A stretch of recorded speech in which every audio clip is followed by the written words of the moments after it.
¿Crees que hay tramos de carretera que guardan un silencio que no es natural? Yo tampoco lo creía hasta la noche en que mi padre volvió a casa temblando y con la voz rota por algo que no tenía explicación racional.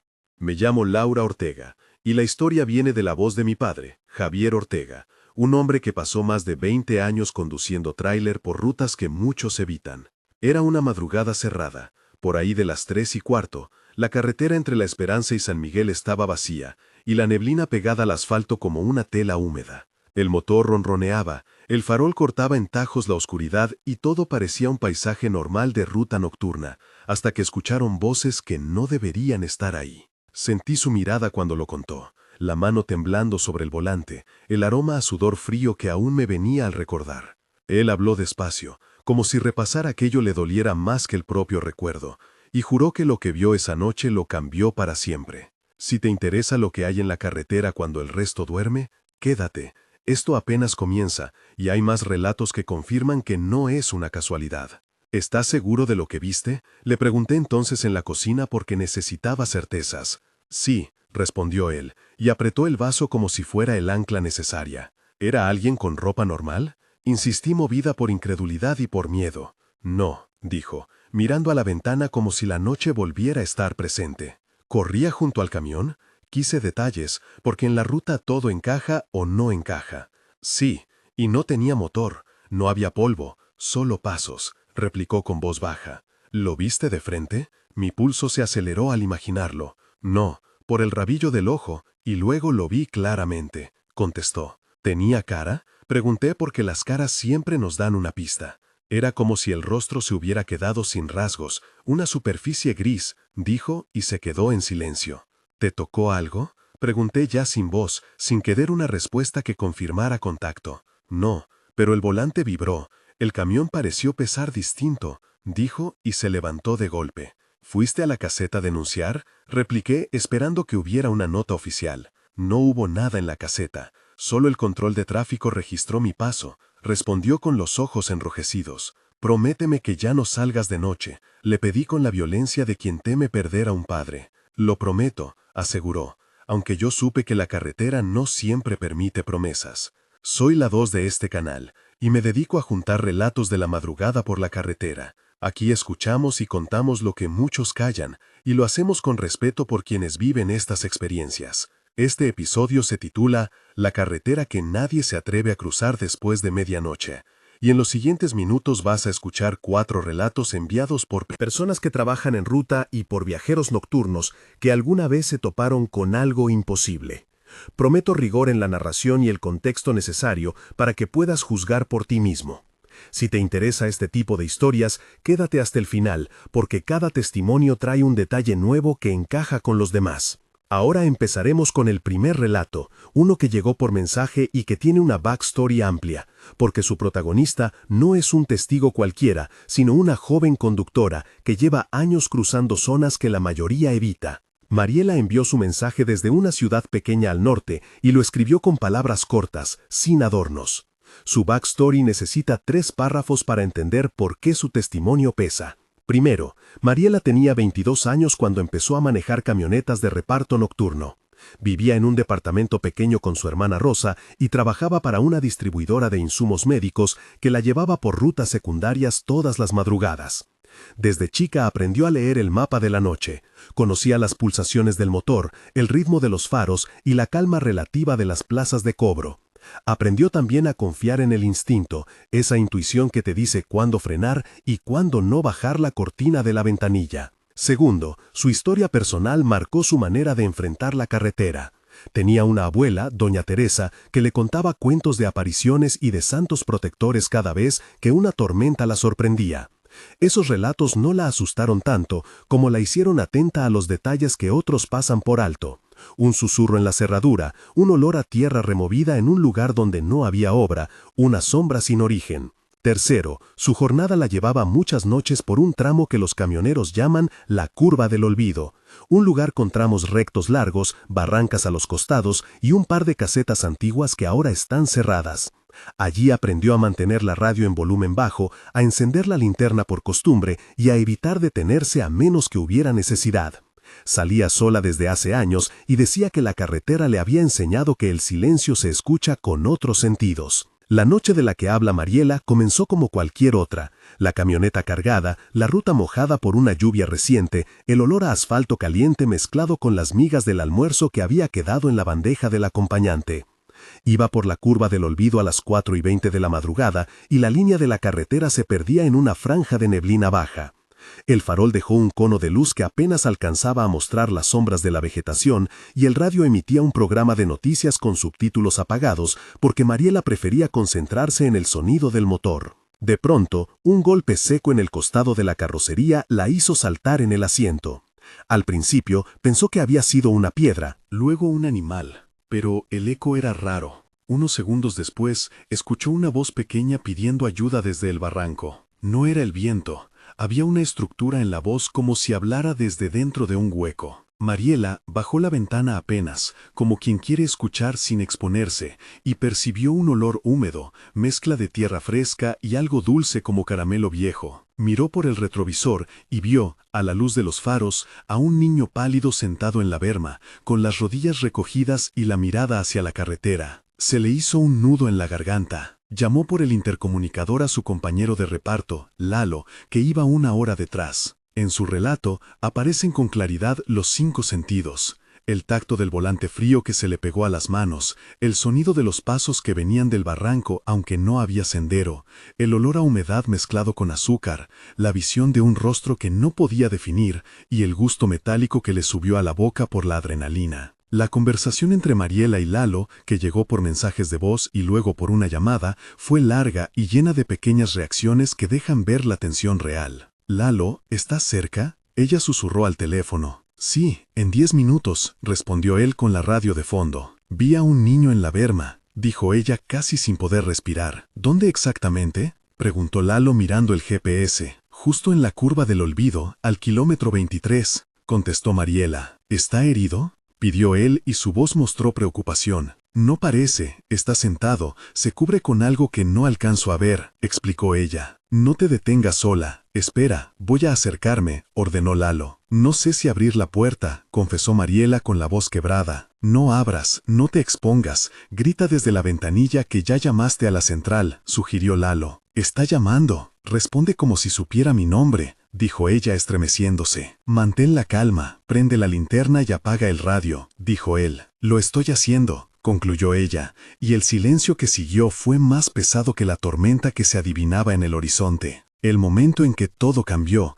es uno que Mariela repite con la voz entrecortada y que aún me heló cuando lo escuché. Ella bajó la ventanilla apenas 1 centímetro y preguntó con la voz firme pero temblorosa: «Hola, ¿estás bien?». El niño levantó la cabeza y dijo su nombre, como si fuera algo que la conducción de la noche guardaba para confundir a los vivos. Mariela sintió que le atravesaba una corriente fría, como si alguien hubiera abierto una puerta a un cuarto sin calefacción. En el instante en que encendió la linterna para ver mejor, el reflejo en la luz mostró una piel demasiado pálida y unos ojos que parecían demasiado grandes para la cara. El corazón de Mariela se disparó, el sabor metálico en su boca se hizo más fuerte, y escuchó de nuevo pasos que venían desde el barranco, pero que no se hundían en la tierra ni levantaban hojas.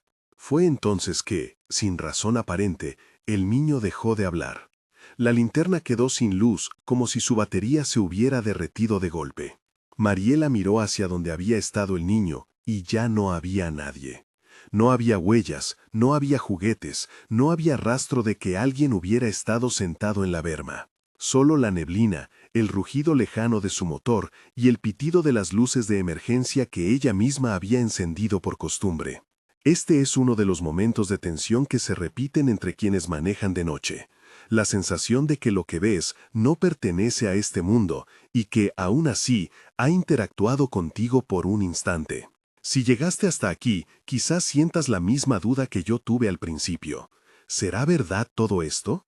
¿Has pasado por algo parecido en la carretera? Si sí, escribe abajo en los comentarios tu experiencia. Para facilitar, empieza tu mensaje con la ciudad y tu profesión. Por ejemplo, Bogotá, mototaxista, vi una sombra junto al peaje.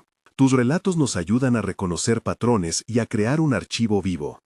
No importa si crees que lo que viste fue sueño o realidad, lo que importa es que lo compartas, porque aquí respetamos y escuchamos. Si no quieres dar detalles personales, simplemente escribe sin y el lugar aproximado. Entre todos formamos una comunidad que busca entender por qué ciertos tramos aparecen una y otra vez en los relatos. Gracias por confiar en este espacio. Ahora seguimos con el segundo testimonio, que sucede esta vez en la ciudad y nos muestra que lo extraño no está solo en las carreteras desiertas. Lalo llegó a las historias de la noche como taxista, con más de 15 años manejando por la periferia de la ciudad y con anécdotas que mezclan delincuencia, desperfectos mecánicos y encuentros inexplicables. Su relato tiene tono urbano pero conserva la sensación de ruta. Eran las 2:30 de la madrugada, una lluvia fina volvía las luces en manchas y la avenida principal parecía un espejo de neón. Lalo recogió a una señora mayor llamada Rosa en la parada de la estación central y la llevó a un barrio periférico, un trayecto que suele tardar 20 minutos. Conversaron de cosas triviales, del partido, del precio del gasóleo, hasta que Rosa pidió que detuviera junto a una caseta vieja para mirar a su vecina que siempre dejaba la puerta abierta. En el momento en que bajó la ventanilla para hablar con ella, Lalo sintió algo tocar la parte trasera del asiento, como si una mano hubiera atravesado la tela. Miró por el espejo interior y vio un brillo como de luna en la nuca de alguien que no estaba en el coche. Hizo preguntas y hubo intercambios cortos con 4 personajes secundarios que aparecen en su testimonio.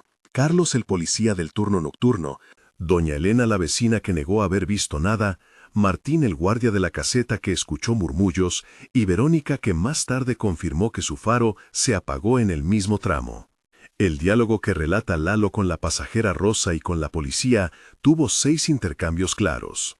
¿Escuchó eso?, preguntó Rosa con la voz temblorosa.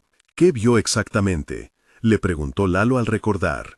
Una figura que se inclinó y me sonrió, dijo Rosa apenas. ¿Sonrió?, repitió Lalo, sin entender cómo una sonrisa cabe en una aparición. Sí, pero fue más una mueca, respondió Rosa. Yo no vi nada desde la calle, dijo doña Elena cuando la policía llegó.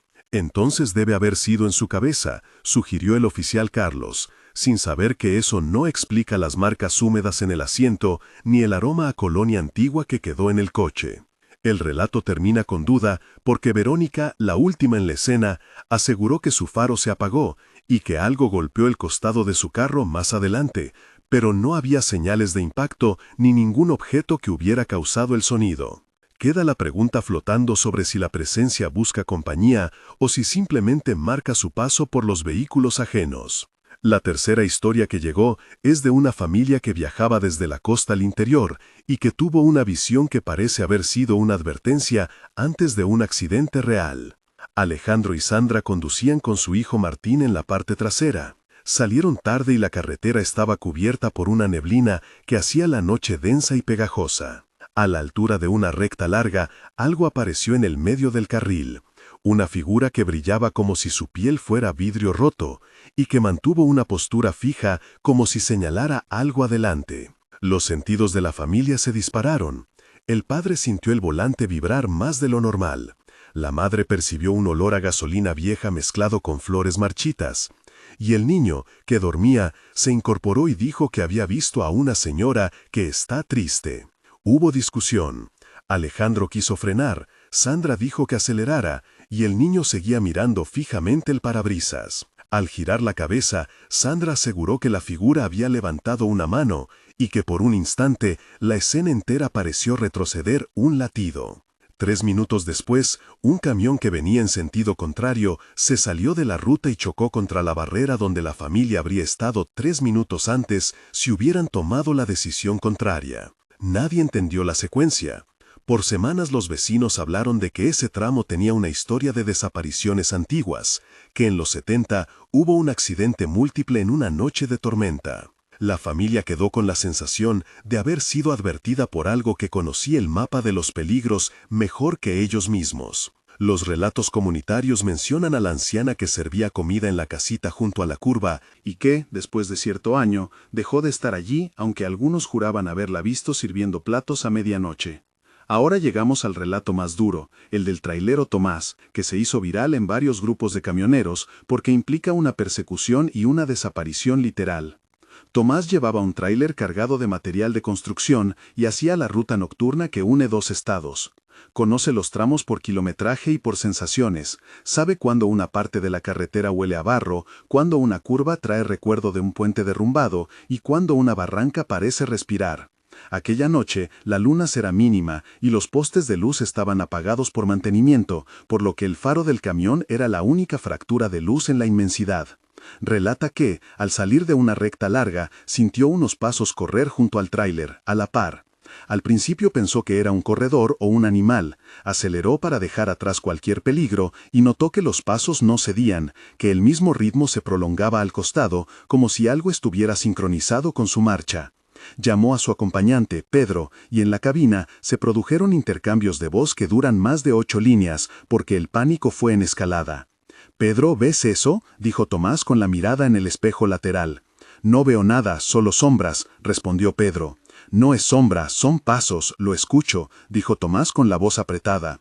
«¿Estás seguro que no es viento?», preguntó Pedro intentando racionalizar. «No, se siente al lado del camión, como si toca la chapa», replicó Tomás. «Si te toca, pisa a fondo», ofreció Pedro con pragmatismo. «No puedo, el cargamento», dijo Tomás. «Entonces suéltalo si hace falta», propuso Pedro. «No puedo dejar la carga, pierde mi trabajo», afirmó Tomás entre dientes. «Entonces prende las luces altas y sigue», dijo Pedro, y un silencio pesado siguió. «Ya prendí y sigue igual», murmuró Tomás. En ese clímax, la sensación táctil aumenta. La chapa vibra como si algo arrastrara las uñas por ella. Un olor acre a ozono se mezcla con la pólvora de la furgoneta, y la respiración en la cabina se vuelve un instrumento afinado en pánico. El momento culminante tiene un desplazamiento físico imposible. Tomás sintió una mano fría que rozó la lona, una presión que intentó abrir una de las puertas y luego nada. La marca en la lona quedó como si alguien hubiera intentado entrar, pero no existieran rastros humanos ni huellas en la tierra. Pedro y Tomás detuvieron el camión en la primera caseta y la inspección no mostró presencia alguna. Solo una marca húmeda que se parecía a mano, pero que no pertenecía a ningún cuerpo que pudieron comprobar. Algunos camioneros sugieren que ciertas figuras se alimentan de la rutina de rutas, que aparecen para recordar que la carretera no es solo asfalto, sino un organismo con memoria. 3 momentos precisos de tensión se repiten en los relatos y aquí los detallo con calma para que lo sientas como lo hicieron los protagonistas. El primero ocurre cuando el testigo escucha voces infantiles desde el barranco y al asomarse no encuentra huellas ni signos de paso. Es un silencio que contiene sonido, una paradoja que confunde al pensamiento racional. Sientes el pelo de los brazos erizarse, la respiración se hace corta, y el faro parece dibujar figuras que se desvanecen antes de que puedas entenderlas. El segundo momento sucede cuando algo corre al lado de un vehículo a la misma velocidad, una persecución imposible porque no hay terreno para tanta continuidad. El sonido es de pasos pero no hay polvo levantado, no hay sombra que proyecte movimiento por el ángulo del faro. El tercer momento es la aparición dentro del propio vehículo, cuando un niño o una anciana se materializa en el asiento trasero y desaparece al encender la luz. En esos instantes la textura del mundo cambia, la gasolina huele distinto, la piel se enfría y el reloj parece atrasar un latido. Cada uno de estos fragmentos tiene entre 500 y 600 caracteres en la memoria de los testimonios, y todos comparten la sensación de contacto sin consecuencia tangible, salvo el recuerdo y la confusión que deja. Después de estos relatos queda la pregunta de qué hacen las autoridades. En algunos casos, la policía, representada por el oficial Miguel, llega a la escena, toma nota y no encuentra explicación. En otros, los registros de cámaras de la caseta solo muestran oscuridad o interferencias. Hay al menos 5 personajes secundarios que aparecen intermitentemente en los testimonios y sirven para anclar la verosimilitud. Rosa la pasajera, Carlos el policía, Pedro el acompañante del tráiler, doña Elena la vecina y Martín el guardia de la caseta. Todos coinciden en pequeños detalles que, al sumarlos, dibujan un patrón. Presencia en horas de menor circulación, olor extraño que deja rastro por minutos y señales que luego desaparecen sin rastro físico. Los conductores que han pasado por esos tramos recomiendan medidas prácticas que también ayudan a explicar parcialmente lo inexplicable. Por ejemplo, en un texto breve de explicación técnica, los camioneros señalan que las variaciones de presión de aire en barrancas y los cambios de temperatura pueden alterar el sonido y la percepción de los faros. En aproximadamente 300 caracteres, la reflexión técnica sugiere que los espejos y las ondas sonoras se distorsionan en zonas de humedad abundante, lo que puede amplificar ecos y generar ilusiones auditivas. Eso no explica las marcas en la lona, ni el reconocimiento nominal que muchos testigos dicen escuchar, pero ayuda a contextualizar por qué ciertas horas y ciertos tramos multiplican la experiencia subjetiva. Meses después de estas noches, los protagonistas siguen contando su versión, y el mapa de la carretera conserva una marca invisible. A un mes, Mariela revisó las rutas y evitó la curva del olvido, revisó las grabaciones de la cámara del reparto y no encontró nada salvo un parpadeo sin forma. A los 3 meses, Tomás fue a una estación de servicios y encontró en la lona una huella húmeda que no se secó del todo y que los peritos no pudieron identificar. A los 6 meses, la familia de Alejandro organizó una pequeña vigilia en la caseta donde la anciana había servido comida años antes, y algunos vecinos juraron haber visto, con la luz del teléfono, un destello en la ventana que desapareció. La memoria colectiva empezó a funcionar como un segundo registro: relatos, fotos borrosas, audios de radio con interferencias y anotaciones en libretas de camioneros. Esa acumulación no aporta certezas científicas, pero ofrece un archivo humano que otros consultan. En este episodio hemos escuchado voces de la carretera, hemos trazado patrones y hemos apuntado nombres. Si estas historias te han movido, comparte este video con alguien que ande de noche por la ruta. Sus relatos podrían salvar a otros. Si te gustaron estas historias y quieres seguir escuchando testimonios como estos, suscríbete al canal y activa la campana para recibir los próximos episodios. Aquí recopilamos y verificamos relatos con la mayor seriedad posible, damos contexto técnico cuando hace falta y respetamos la confidencialidad de quienes prefieren no dar su identidad completa. Al suscribirte, ayudas a mantener vivo este archivo de experiencias y formas parte de una comunidad que no juzga, sino que escucha. Deja tu comentario con la ciudad y tu ocupación si viviste algo parecido y si quieres que revisemos tu relato. Encuentras también en la descripción formas de enviar audios o mensajes directos de forma anónima. Nos vemos en la próxima noche de relatos, donde seguiremos buscando qué es lo que realmente habita en las carreteras cuando nadie más está despierto. Al cerrar esta entrega, vuelvo a la primera pregunta que me hizo mi padre en la cocina aquella noche. ¿Crees que hay tramos que nadie se atreve a cruzar después de medianoche? Las historias que compartimos muestran que hay patrones que se repiten, sensaciones que no se reducen a un mal sueño y coincidencias que acumulan evidencia humana. La carretera se sigue usando igual, la gente sigue cruzándola y las estaciones continúan dando servicio, pero hay una marca en la memoria colectiva que advierte y que a veces protege. Un mes después del incidente de Mariela, la empresa revisó los protocolos y pidió a los conductores evitar detenerse en la curva del olvido salvo emergencia. 3 meses después, el sindicato de camioneros organizó una cadena de llamados para que nadie viaje solo en un tramo específico a altas horas. 6 meses después, algunos conductores que antes habían negado haber visto algo, cambiaron su postura y empezaron a narrarlo en voz alta. Ese cambio no prueba nada en términos científicos, pero sí modifica la forma en que la comunidad transita la noche. Si tienes una experiencia, compártela abajo y ayuda a construir el mapa de lo inexplicable. Suscríbete para no perder los próximos relatos y sigue con cuidado cuando cruces la carretera después de medianoche. Las rutas guardan secretos y la próxima historia podría estar mucho más cerca de lo que imaginas.